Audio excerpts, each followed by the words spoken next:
Damo, it's an extraordinary set of circumstances that the AFL, the Adelaide Crows, the Collingwood Football Club and Izak Rankine find themselves embroiled in tonight. What's the absolute latest with Izak Rankine? Yeah, the investigation from Saturday night will enter a second day tomorrow, and there is an intent for the resolution to come by close of business tomorrow. And there is no dispute over the actual word that was used. That's been taken as a given. But what there is an attempt that's happening is a mitigation on the sanction length, and that being because of a potential grand final at play, and also the fact that, I'm just throwing in what has been discussed today, that there was an apology, albeit late, and it did come on the Sunday night after the Saturday night game. But there was no self-reporting, and that is a key word as we discuss this with previous infringements in this space. So I know it's tough for you guys at the moment. What's the best case scenario? Is it 4 weeks? You think they could at least give him half a chance to play in a grand final if they were to lose the first final, and at worst case 6 weeks, you think? Yeah, I'm not even sure how they would get to as low as 4. Yeah. I mean, Jack Graham received 4 because he self-reported straight after the game, or at least that's what the AFL would say. Izak Rankine hasn't done that. Yes, he's apologised, but only after Collingwood players made it aware to the AFL. Now, this is back May of last year, guys, and this is when Will Powell, the Gold Coast Suns, who was only weeks after Jeremy Finlayson had been given 3 weeks. This is the AFL statement who Will Powell was given 5. It's extremely disappointing to be dealing with a similar incident in only a matter of weeks. And then down the bottom, in this instance, it was appropriate to increase the sanction for such conduct to reflect the AFL's deep concern about the repeat in close proximity to the last occurrence. So the AFL being very clear there that, hey, we've warned you, if it happened again, you're going to be dealt with more strictly, essentially. So Finlayson got 3, Powell got 5, Collard in July of last year got 6. This is what's happened this year. Jack Graham self-reported, so he got 4. Andrew in the VFL was given 5. And so it would be hard to argue, Damo, that Rankine receives less than 6. It is. And to Lloydo's point, I mean, just to remind people what is left in this season, that the runway left for the Crows has a round 24 game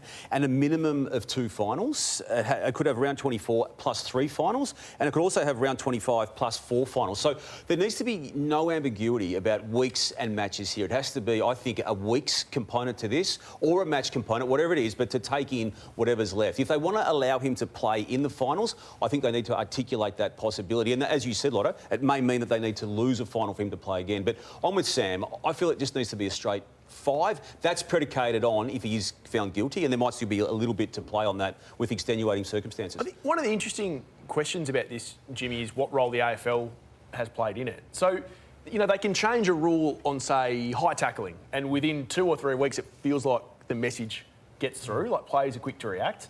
But the AFL here, it's been the best part of 18 months. They've reminded everyone on a number of occasions that they've got the imprimatur to increase the sanctions, and yet the word doesn't seem to be getting through. No, I pick up where you're going, Sam, but I don't know what other lever they could pull to prevent players from using that word. Strangely, if they hadn't got the message, they should have got it after the very first time or the second at the very latest. So I'm with Damo. You're 4 and going up, so it looks likely 5 off the back of the previous sanctions, but how do you hold players accountable other than suspend them? Yeah, you need so much right to win a premiership, and that's where your thought goes to now. Does it make it difficult for Adelaide to win the grand final? Like, I've had them right up there for most of the year, but with no Rankine, I put them behind Geelong. I put them behind Brisbane. That's how significant... They go that far down. They go that far down. Because Rochelle hasn't played for 6 weeks, I think when you lose your best 2 small forwards, that's the difference that it makes. It puts so much more pressure on other players, the big boys, to kick goals. And Jimmy's played in 3 premierships. I've only played in the 1, but my mind goes to,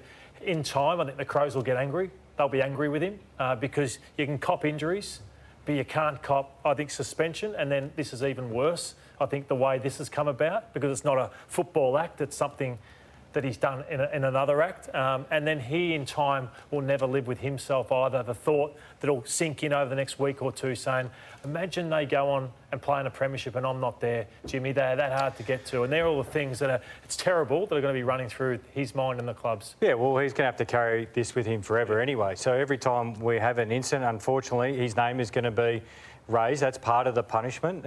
You mentioned what else could they do? You'll be, dragged up with the rest of those names like we're doing currently with him. All those previous names who were suspended, their names get brought up again. But, yeah, you're right, Lloydy. It lives with you forever if you were to miss out on a grand final. Just talking about the football aspect now. And, look, it's going to be incredibly difficult for them to win, but their defence has been that strong that they might have to rely even heavier on their defence and hope the three big talls stand up when we're just talking about the football. We're not going to repeat the term that was used. It was highly offensive. Did stuff like this get said on the footy field when you guys were playing? I never heard that being said. I'm not saying it didn't get said, but I never heard it. There were a lot of things said on the field. And we've obviously come a long way in language, which is great. But every time I hear a story like this, I can't remember it ever being said before, that people are going to use this language. Yeah, I'm with Lloydy. Plenty of things were said. I don't know. I just never really took as much attention to it as... It was accepted. I felt like when I was playing, it was language accepted. Like that? The language was accepted. But now it's just not tolerated. It's changed for the better. Yeah. Yep, and that can only be a good thing. OK, Damo, so probably by the end of tomorrow, we will have a number of weeks for the suspension for Izak Rankine. Let's move on to some positive news, and that's around one of the other star players of the competition, Nasiah Wanganeen-Milera, and he has re-signed on a 2-year deal, Damo, worth plenty of money. He becomes the league's first $2 million man. Yeah, the relief at St Kilda is palpable here, isn't it, with what actually happened? And then he did speak to the club today, and they released that publicly. You can just sort of sense that it was a drawn-out saga, but 2 years times $2 million for those 2 years to stay as a Saint. But I had a firm chat with my parents and my manager about what I wanted to do, and I sort of took everything into account. And it was only about last week that I fully made up my decision when my parents were both over here in Melbourne. So yeah, that's basically when I told them I'm going to stay. Yeah, I just felt like it wasn't right to leave. For me personally, the friendships I've created here, and wanted to achieve something special with them. Just brilliant news for St Kilda, but the question around the 2 years, is he just saying to them, I need another 2 years to decide where I want to be in 2 years' time? Because I thought to myself, he could have signed for $20 million, I suppose, for whichever club he decided to be at. It's a great question. So I sort of go, imagine he does a knee, or imagine in 2 years' time he's nowhere near the player he is now. So. But it might be in 2 years' time that the Saints suddenly have emerged as a team that could be a top 4 side. Or the opposite. Or the opposite. He gives himself an out either way, I think. He backs himself in, like a Bontempelli did, his second last contract, to just be good enough. But it's probably smart business for both of them, because he's not a free agent at the end of this contract. So they could still get a really good trade for him. So I think Damo probably works for both parties. He's only been in the system 4 years. This is his 4th year. The 2 doesn't make him a free agent. I hear what you're asking, but equally I think it's on St Kilda to convince him and make it compelling enough for him to stay. It's a good runway now to do that, 2 years. The Magpies were a lot better on Saturday night. They nearly got over the line against the Crows, but they have been sliding down the ladder for a number of weeks. We ask on Footy Classified with Craig McRae, is there a pattern beginning to emerge in his post-match presses? Well, I was hoping someone. I don't want to make excuses, but we do the maths. 3 games in 12 days. There's going to be a cost somewhere, and our performance is well below par, and we don't want to use excuses. I just don't want to make excuses. It rocked us. It did, but it was right in front of us. It rocked us, and it rocked some of our staff. But I don't want excuses, because we got a 6-day break into a 5-day break, and Jared Wade, who I rate the best I've ever worked with, we won't train much in that 6 days and 5 days. So the last 2 to 3 weeks, we've been training hard. No, I'll never make excuses as a coach. That's just part of what we have to do to be the team we want to be. And hopefully, again, that serves us later on. Time will tell. Time will tell. The question is, Matthew Lloydy, are you buying in to any of those excuses? The one I will say is how many games they played in a short period of time. So was it 3 games? 3 in 12 days. In 12. So I do buy into that can really take the edge off you, and that after a good break, how much better they played on the weekend without just being able to finish off their work. So it's a pretty impressive performance in Adelaide. They did all but win the game. 71 entries, but it is the connection which is a problem for Collingwood. Yeah, we've got some work to do on our connection inside 50s. But again, it's hard. It's wet conditions, trying to kick it to contest, then try to get to forward 50 stoppages. I think we had 39 forward 50 stoppages or something like that. Kick 3 points. So you got to find other ways to score. And, there's always something to work on. You're always getting feedback on your game and our connection inside 50 in tricky conditions. I think we've got some things we can improve. So, Jimmy, this vision here, so they score 8 goals, 8 from 71 entries. The first quarter was brilliant. But then what do you reckon they're trying to achieve? Just a wet game, just take territory. But how are you meant to score just doing this time and time again? Yeah, the opposition's been very good at getting back on the 45. So when you have a look at this, that's a man-on-man defence on the 45, where a lot of sides would zone.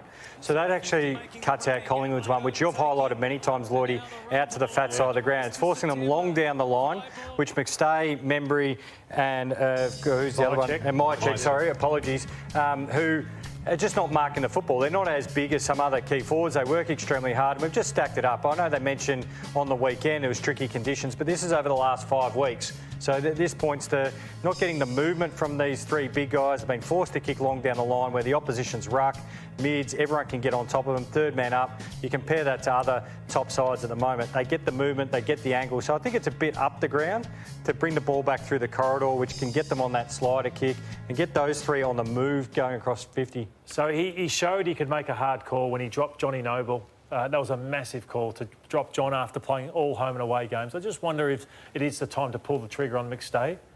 Comes in. And I would be willing to play Mason Cox. Yeah, it was good in the AFL on the weekend. Or try another small. Just do something different, because I just think McStay, 18 goals in the season is just not good enough. When you're a 6 to 8 possession player and you don't kick goals, his big asset is his contested marking, which he's not doing either. When you talk about a potential small forward coming in, not having access to Bobby Hill right at this point in time is a disaster from a team perspective. And has only been seen once since round 15, as we know, Lordo. In that game, he was actually subbed out. And we heard Craig McRae post-match speak in a way that suggested he won't be playing this week. And then we hear Braden Maynard today effectively confirming that.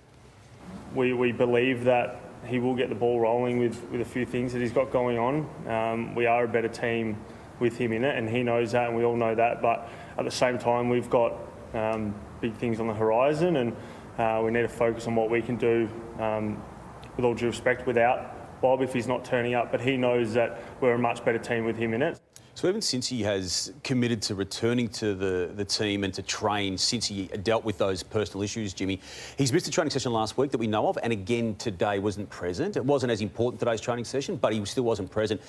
It seems unlikely that this 2023 Norm Smith medalist is going to figure at least this week, and maybe not in the first week of finals either. Yeah, I think I saw somewhere it's only 40 minutes of football he's played since round 16, and that's just not enough when you're going to go into a final series, which we know how hot and contested they are, and they need him at his absolute best. That high work rate, we just highlighted, that forward connection, that takes a serious amount of work, and if you're not match conditioned hard, and he's running out of time to get that.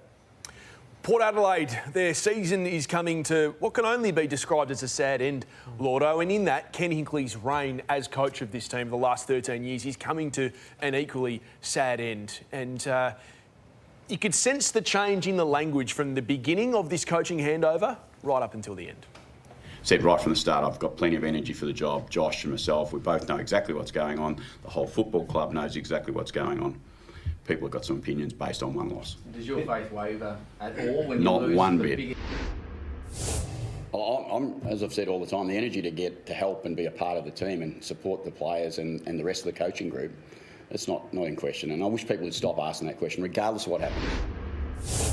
My commitment was to fulfil my obligation through the rest of this year to give the club the best position it can possibly be in for the next 12 months after that, but not before then. It's been a long time coming, but I'm glad it's here now. Glad it's here. I'm sick of the wait. It's been a bit of a battle to get to the end, and we've got here now. I've said before, he's a coach I would have loved to have played under, because I love the emotion and the way he taps into emotion. And you can't be an emotional coach all the time. I think that's probably been a problem for Port, where they ride waves of emotion, but you'd see he's exhausted. And he hasn't been able to, in my opinion, use that right throughout the year when you know you're just a coach coaching for this time, and you know you're going at the end of the year, Jim? Yeah, I agree with that, Lloydy. And probably the question I've got, and again, I don't know the answer with it, only Port can speak to this, whether it's Koch or anyone at the footy club, Chris Davies, was this actually the first year of a 5-year plan? We always hear clubs talk about, we've got the 5-year plan, it's 2 or 3 premierships and there's memberships, all that sort of stuff.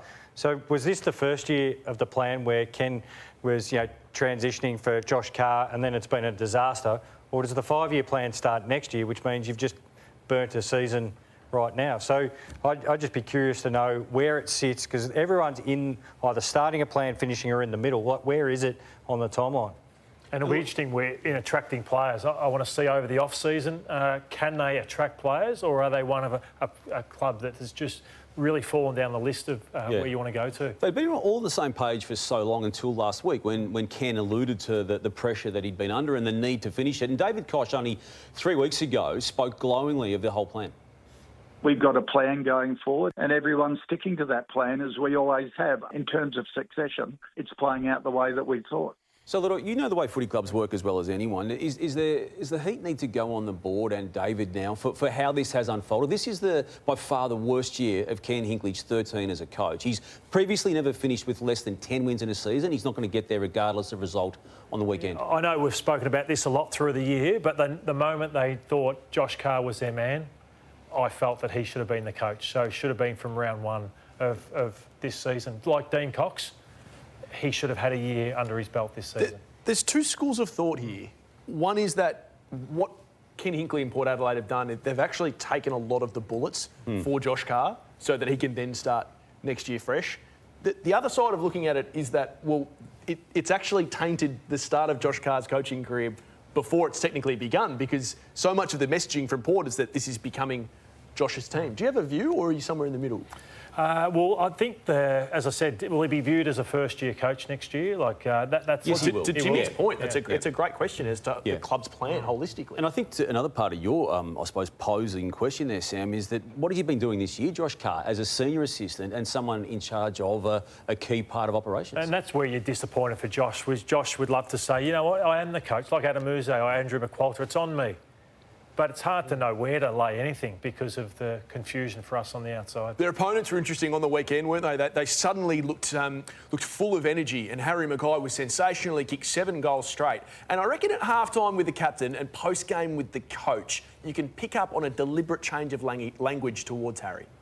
Mate, the guy that's standing out for us at the moment is Harry McKay. Like, when he plays with presence, he puts pressure on, everyone follows. He got us going today. And I think we sort of forget with Harry, like, he's leading our best and fairest, I think, by about round 9, round 10 last year. So, he's been in solid patches of form, but he's a difference maker for us. Your best players have got to be. And, and that's, at the moment, I think we're seeing a really good version of Harry.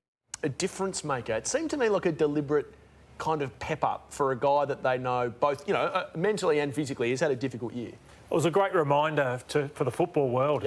That he's a wonderful player at his best. When he gets his reach going, 200+ centimetres, Aliir looked like he was unstoppable on the weekend. But then the flip side will say, Port Adelaide are checked out. Let's see what he can do round 1 next year. If they play Richmond, can he kick 7 goals against Richmond and get off to a better start this year, not what happened this season? And his partner in crime up forward, Charlie Curnow, is going to be on Players, which is coming up straight after Footy Classified, so don't miss that. Plenty more coming up on this show, though. Do not go anywhere, including Jamarra Ugle-Hagan.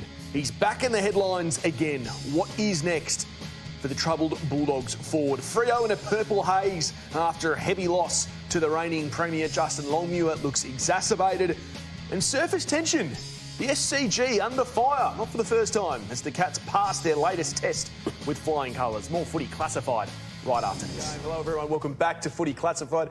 Damo, how big an issue are surfaces like the SCG becoming for clubs, do you think? Well, that particular surface this year on multiple fronts. Now we've got the centre wicket area as part of this conversation. We know that the city end part of the ground has already caused problems, and there's even a hole left on that ground, a workman's hole left on that ground at one stage of a game this year. So that's an issue. I mean, look, Marvel's historically has had issues with the lack of direct sunlight and the shallow base onto a concrete floor, and Optus Stadium over the journey as well. But look, we're never ever going to change a game of football from the venue in which it's scheduled to happen in, Sam. We can talk about it as much as they want, and Chris can walk on it pre-match, but they're not changing it.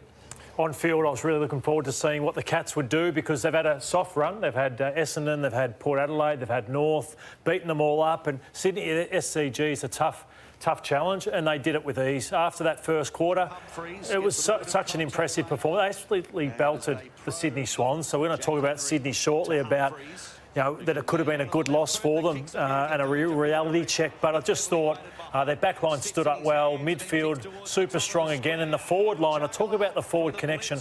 It's the hardest thing in football to get your last kick inside 50. We just saw what Collingwood, how they're struggling with it. We've spoken about Melbourne, we've spoken about Carlton. And now it's Geelong just don't get in each other's way, Jimmy. It's the smalls and the talls just connect so well. Got the number 1 and number 2 rated general forwards being Myers and Manor. And you have a look at all these edits, the work rate that those two put in. You throw in Close as well, who gets up and back. And then you add Stengel, who can play deeper. So 4 legitimate small forwards who either create, put defensive pressure on or hit the scoreboard. And it's a weapon. I know we focus on Smith and Holmes and their running power. Cameron and Neil now marking the footy. We know how well organised they are down back. And then you see there the injury list where they have been the best at managing players for so long. They've had the odd Dangerfield injury, but aside from that, they're cherry ripe heading into September. Jimmy, the record of Chris Scott, it sometimes is taken for granted. And in fact, I would argue regularly taken for granted. 11 times now in 15 seasons they've finished top 4. Now, there's been a straight sets exit from the finals amongst that period of time, but it's extraordinary, given that some clubs haven't finished in the top 4 in that same time frame. Yeah, they keep saying they always want to put themselves into position to challenge. They don't want to bottom out and hit the draft heavily, but they've been excellent. Well, Chris Scott has been excellent by always refreshing the ideas around him, and that means changes in your assistant coaching panel, so you get new ideas come in. You look at his partnership with Nigel Lappin as well, who's been right beside him the whole entire time, whether it be development, coaching or just ideas, and the list and recruiting team. They're all in lockstep with each other, so you can turn rookie list players into better players. They find players, like I mentioned, Sean Manor, Myers deep. Lawson Humphries. So everyone's pushing in the same direction. It's a stable place, and then you add on to the top of it, he's a very astute man, Chris Scott. What kind of rarefied air, Damo, does it put Chris Scott and his legacy into if he was to win the flag this year? Oh, if he was to win it again, well, it'll be third as a coach over a 15-year period, and you add that to the 2 as a player, it's right up there with the all-time greats. And look, personally, I hope, like you do, that he does get another one, because I think that record itself, look, you can't say you deserve it without winning it, but the flag in 2022 was as good an achievement as anyone in the recent times, and I feel there's a similar feel to this year's team. I mean, it's not necessarily a team that I think other coaches would get to the top 4, let alone potentially to a grand final. No, I think that's an excellent point. What did you make of the Swans on the weekend? I thought that they could have easily, if that didn't happen to them, gone into the off-season and said, oh, we were just unlucky. We had all these injuries at the start. Errol Goulden came back. Callum Mills came back. Suddenly, we were a top 8 side or a top 4 side, but we just didn't have all our players there. But to see them picked apart by Geelong over the weekend, just to me, have them go away over the off-season and say we've got a lot of work to do to get back to where we need to get to. You called it on Friday night pre-game about the Fremantle Dockers. You said you will question whether they were up to it, and they went into, arguably, Jimmy, the most important home and away game of Justin Longmuir's tenure as coach, and yet they just failed the test again. You've been critical of the way they've moved the ball. Their best has looked really good, but when it's been on the line, it just hasn't quite got there, has it? Yeah, I'm critical because I'm a believer, and that's where you get frustrated, because I look at the talent across the field, and then I've seen them play with that high-speed, dynamic ball movement, which I think is better suited to them. They might argue differently, but Brisbane took it away from them, and I think it said just as much about Brisbane. Their backs against the wall, injuries, you go out west as well. So it was disappointing from Freo. But they've still got this last game, and they just have to win it. That's what it's come down to. There's so much pressure on that game now, because I do factor in what happened last year when they lost the last 4 games of the year to go from a top 4 position on the ladder with those 4 games remaining to missing the finals in totality. And then you've got this situation losing badly, I think really embarrassingly badly, to the Lions just gone. They have to stand up. I'm not even saying they have to win, but they cannot be blown away by the Bulldogs. They have to win, Damo. They have to win. It's as simple as that. Well, you can't. You don't want to be finishing 9th. It's got to be a season, Lordo, where... Oh, it's an embarrassment. They'd be embarrassed, and he'll coach, as Damo will say, round 1 next year. Should he, though? I think so. I think when you have a 15-win season, you're not going to get the sack.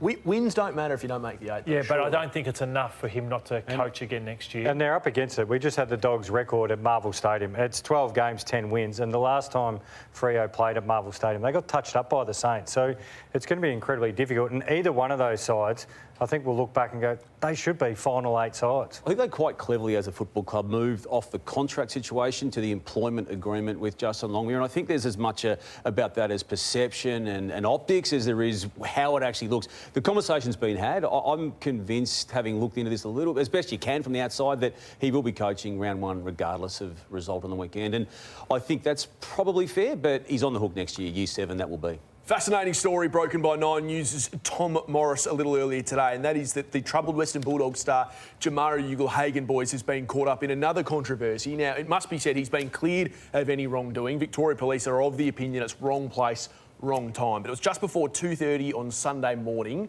that he was exiting a nightclub just off Chapel Street, and a firearm went off. A gun accidentally went off in his vicinity in the line outside the Love Machine nightclub. He was getting in an Uber. He was upfront with the club about it. He has today spoken to Victoria Police, who have reviewed the CCTV footage. Had nothing to do with him. As I said, wrong place, wrong time. But unfortunately, Lordo, whether it's lucky or unlucky, it's just another addition to the string of events in which this young man has found himself involved in that both he and the club and people around him would prefer he didn't. Well, my views last week were that... you were strong. I was strong in that I don't believe he'll play another game of AFL football. I know you guys were surprised by that. It's because I used the word trust. I don't trust him. You know, I wouldn't want him in my football club. And so that's the views I have on someone who is disrespecting the game and he's disrespecting the opportunity that he's got, in my opinion. But he's going through a raft of personal issues at the same time. What is he trying to do to fix that? 2:30 in the morning is not helping that. And that's why I feel that, you know, the club would bend over backwards, but is he just throwing it all back in their face? You know what term I'm trying to use? He's just throwing it all back in their face. And I hate seeing that, Sam, because it's guys who would give their left arm to have that opportunity. And that's where I think that, you know, the money's going to run out and he's going to ask himself, you know, in 5-10 years' time, this is the sad part, I wasted a golden opportunity to play AFL footy. So he's found himself in the position now, Damo, where he's got 1 year left on a contract at the Western Bulldogs. Quite good money. We're talking $900,000 to $1 million. And essentially, if the Western Bulldogs don't want him at the club next year, they'll either have to trade him or come to some sort of settlement in which financially he's basically paid out. Well, I don't feel they will feel the need to pay him out if he continues this type of behaviour. And I'm talking pure football appearance sense here. I know he's got the issues personally, but they have paid him this year, and there has been no issue with that. The AFL got involved in these conversations with the PA, and they are paying him his full rack rate for this year. But next year's a different story, Sam, when it comes to the finances attached, because they need to budget for next year as well. If they can get him off their books next year and not pay him, there's $1 million they can use on another player next year. How do they not pay him? He's not living up to his contract. I would argue it's a breach of contract on many contracts that employers have with people out in the general workforce. Yet he's been paid this year. But how does this year change? Is it goodwill this year that they're paying him? I feel it's a goodwill component, and there's an AFL involvement in it. I think it's all bets off. He can't commit to the contract that he's signed to play for. Well, he's not playing football. He's not even turning up at training. And I'm talking about the football side of this. I'm cognizant and aware and respectful and sympathetic to the issues that he's dealing with family-wise and personal-wise. But you mentioned wrong time, wrong place. From a police perspective, it's wrong time, wrong place from a football perspective, 2:25 a.m. on a Sunday.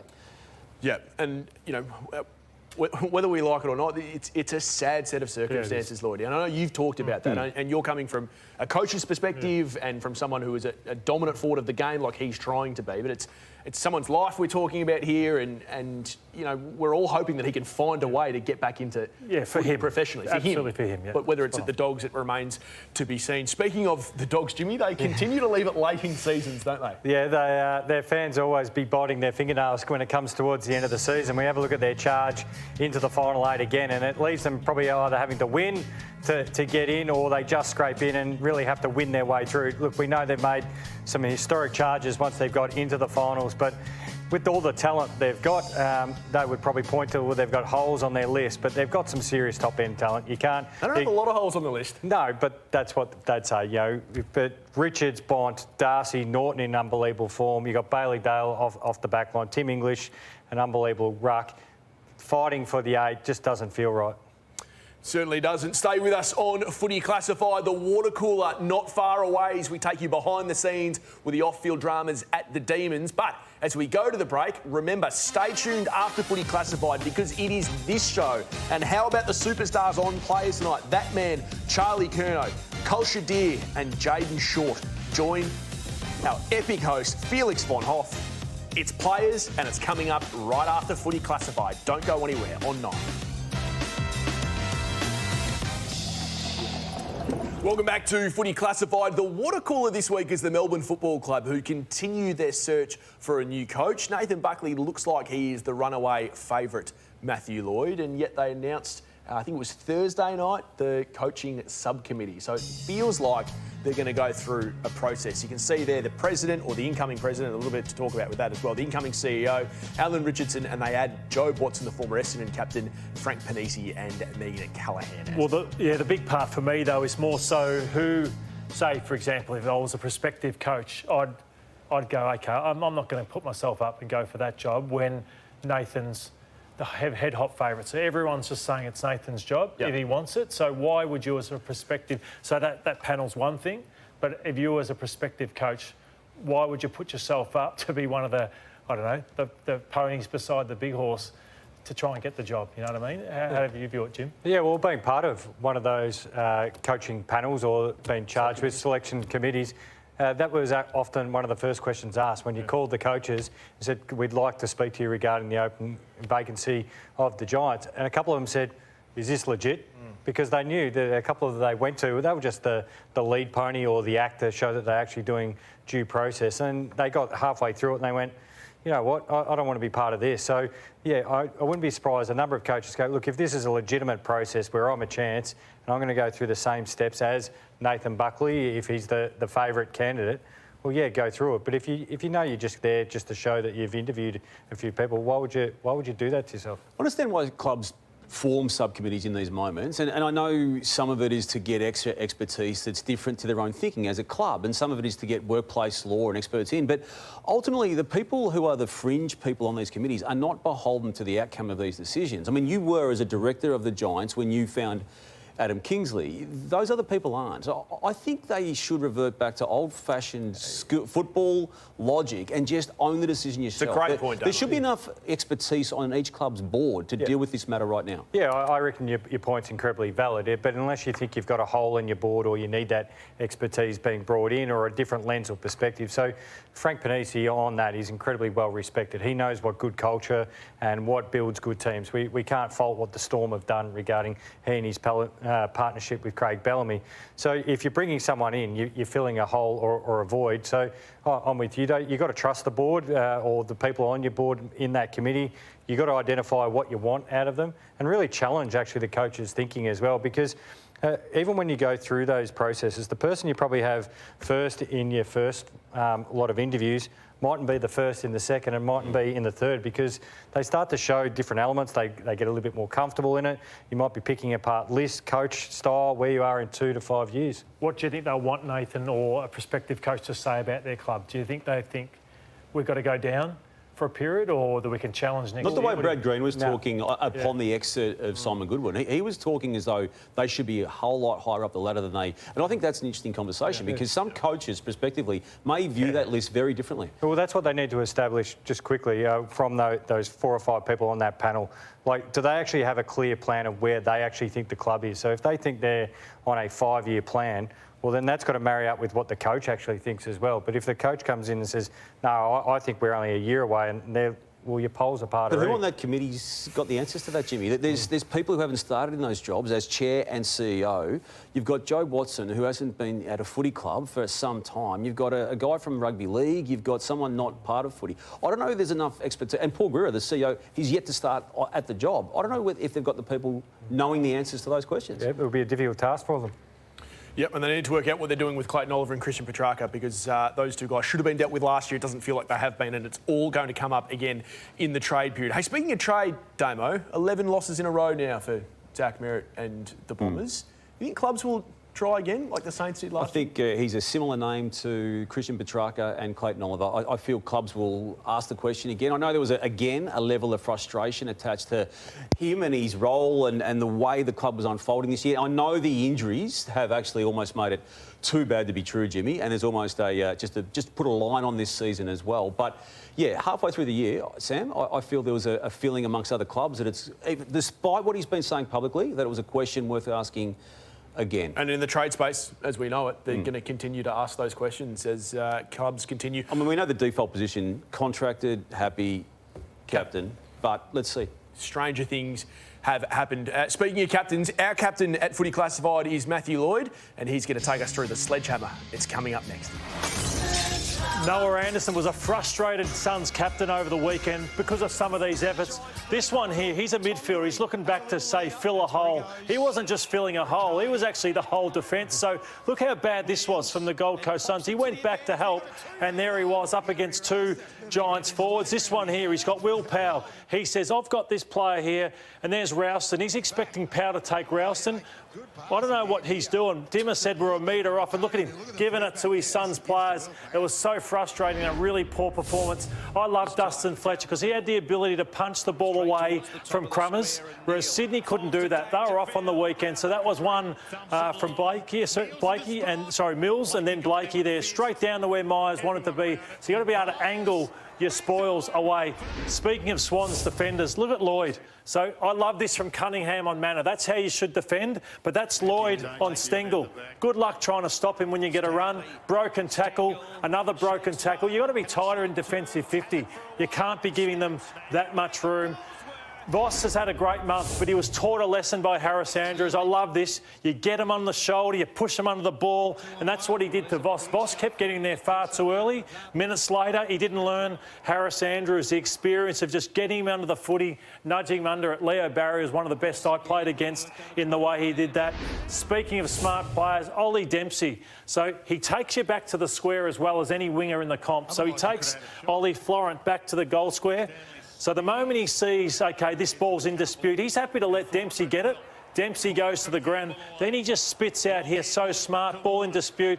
Dempsey, then Florence going, OK, where is he? It's too late. He makes you pay. I'd love to see him be All-Australian wingman this year for how smart he is. And Chris Scott gives him a great licence. Melbourne, OK, this is an issue for Jack Viney. Once, watch him. Tries to hack the ball when he's got hands. Right, the ball spills back out. He's got a second chance. Hands, tries to hack the ball again. That's where Melbourne are behind the times. And then on the flip side of that, Hawthorn on transition, turnover, they're all chasing. And look at this from Ginnivan. Straight to the favoured side of Jack Gunson. That was a big difference between Melbourne and Hawthorn over the weekend. Wow, that Viney vision was incredible, Lordo. The super coach, and that's why you are one of the best. Have they re-signed you at Haileybury, by the way? Yes, they have, yeah. For next year? Yes. There's a new story. Oh, there's a breaking story. I was trying to leverage and get his cash. Oh, you got more cash. Well, it is Lordo after all. Good call, bad call, and the Cook's still to come.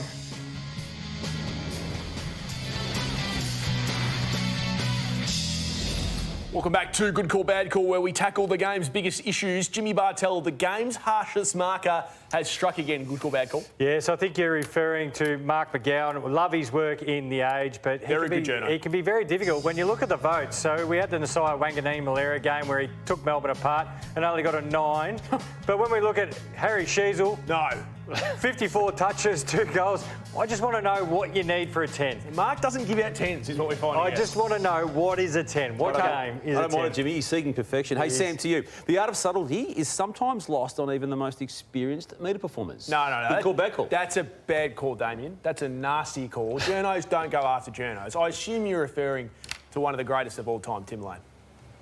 Just a little hypothetical to wrap it up. Well, let's not pin it down to coaches, but if someone has headed a department, such as a football coach, and then they might move into another role later where they're an assistant to someone who's heading the department, and that one who's heading the department used to be an assistant to the person who is now working under them. Would that be a manageable situation in the football dynamic?